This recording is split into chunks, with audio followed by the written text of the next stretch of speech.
Yeah, look, we're excited for what's ahead here for us. We've put ourselves in a good spot um, in terms of playoffs and thinking about the growth of the team, the growth of our young team this year. As a team, tactically, style of play wise, that we really have come together and accomplished a lot. Um, and we're well aware of some of the accomplishments, but honestly, we're just excited for what's ahead, and we've reset. Um, we've gotten back to work. We're trying to get guys healthy. Cole Bassett's getting close. Kevin Cabral really close. Sam Vine's training, fully. So back into games a bit. So yeah, we plan to be full strength, full steam ahead come the playoffs, and we'll get through the Austin game and treat that like a playoff game, and really try to have the focus and meet the demands of what that road game will be like. They just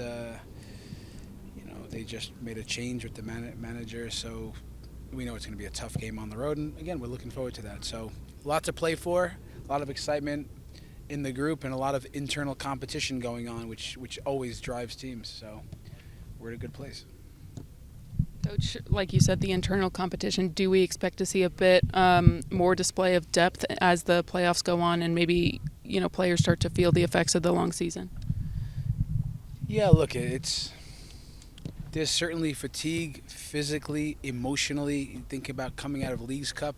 We've seen that lately. We're digging deep against the Galaxy, against Seattle, two really good teams. But we saw also in Kansas City, in Minnesota, not our best days. But it's not a reflection of who the team is. It's just that they haven't had a break. And again, for youngish teams, the youngest in the West, that comes. It's not always easy, that emotional ride, but we will see. The competition's gonna make it interesting to see how we line up, but how we push games and manage games. Do we need a goal? Do we need to defend a lead? We have some more weapons and healthy weapons to call on. So yeah, I think I welcome that challenge even as a coach. So we're looking forward to that.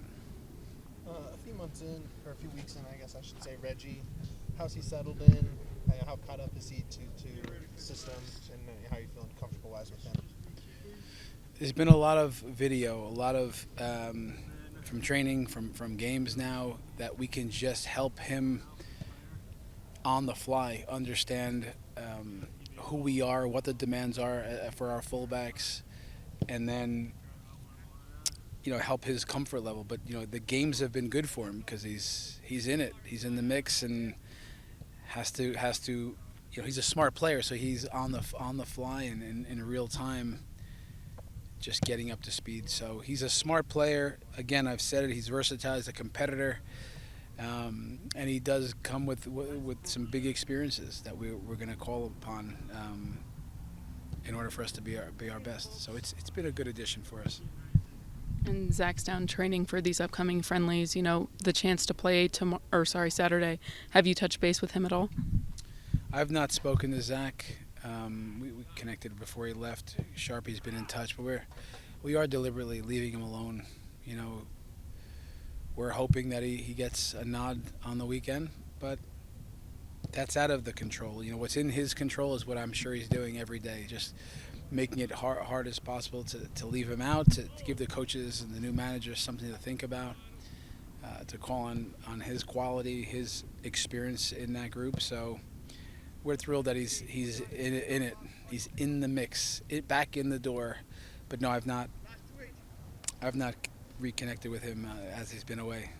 So that experience is for him, and the less is going to be more for in that regard. So with no Zach, Beaudry, and Bandry, obviously we'll get more reps. They're still practicing here after practice has ended. What have you seen from them this week, and any sort of maybe breakthroughs or anything you noticed from their play this week? Listen, our goalkeeper coach, Chris Sharp, he's built a really strong goalkeeper culture there. It's so much of it is about recruitment, and then of course development. That's development for, we say, young Zach that we have. Mm-hmm. That's development, old Zach, older Zach, the other young Zach. But listen, what you see from these guys after training when no one's watching, let's just say, is what goes on around here. These guys, it's all about the work and staying ready so you don't have to get ready. We say that. So for the goalkeeping core, the culture is based on hard work, details, repetition, real-time feedback. How can we get better? Look at this, look at that. That's what goes on with Chris Sharp and the goalkeepers. And that is young Zach, that is Zach Steffen, that is Ethan and Adam. But the way that they support each other, I've never seen it in my career at any club that I've been at as a player or coach. That camaraderie, that togetherness, guys pushing each other, competing with each other, but supporting each other. Rare in the goalkeeper world for me. So it does start at the top with Chris, and I give those guys a lot of credit too. It's a big investment for not sometimes a lot of reward, but we say, guys, it's the reward will come. Just when it's going to come. I mean, that's always the question for goalkeepers, but it's a strong part of our team.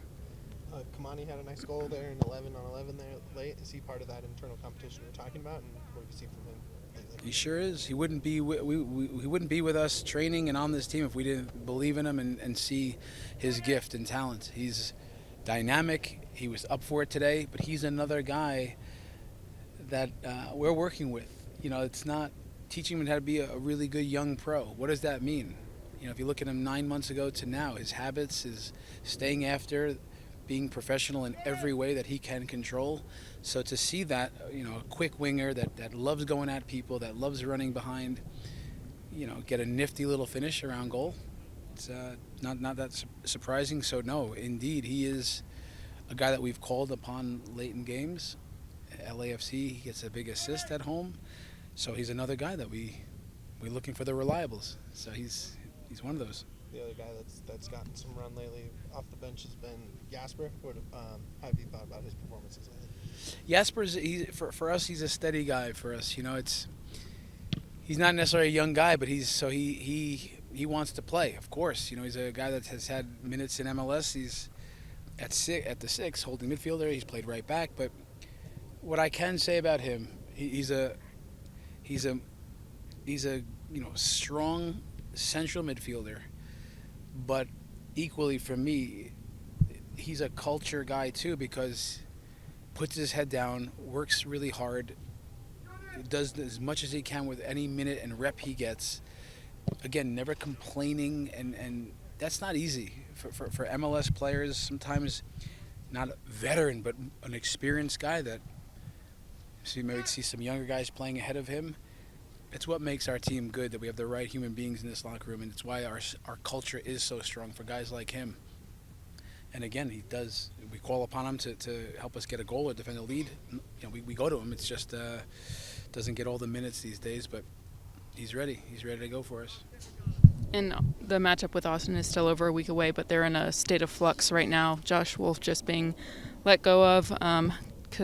Could that pose any type of advantage in the matchup? Maybe just a bit more disorganized from them. No, I know Josh really well. I think he's a great coach, and some of the experience in his time there shows that. You know, it's always hard to see a coach, or you know, even a colleague and good friend, be that change made, but. There's no advantage going in. You're going to go on the road against a team that's had some good results lately. To be fair, so we'll have to expect a little rebound effect with a new manager, home game, season finale for them. They're going to want to prove to the interim or the new coach or the leadership of that organization that I wasn't the issue type of thing. So you're going to see intensity, I think a really good version of Austin. So, but what should change? That's the 40th game or 41st game. We've seen the best version of Club America. This one, that one, Philadelphia. We're seeing it all the time. So, for us, we got to get our shit right. Seriously, that means on the road, 100-minute performance, getting the details right. Every play matters. Every throw-in, every set piece. We got to be so tuned in and that's what we have to focus on. The opposition will will give enough problems to us. We'll have to be on it. And if we want to make some noise in the playoffs and we want to go deep and continue, for me, an incredible season, we'll have to show that we're on that path.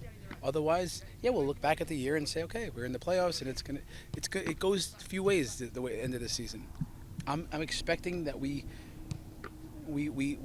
take some time off a little bit here. We just re-energize in every way, and get excited for our new season, which is up ahead. Starts for me with Austin.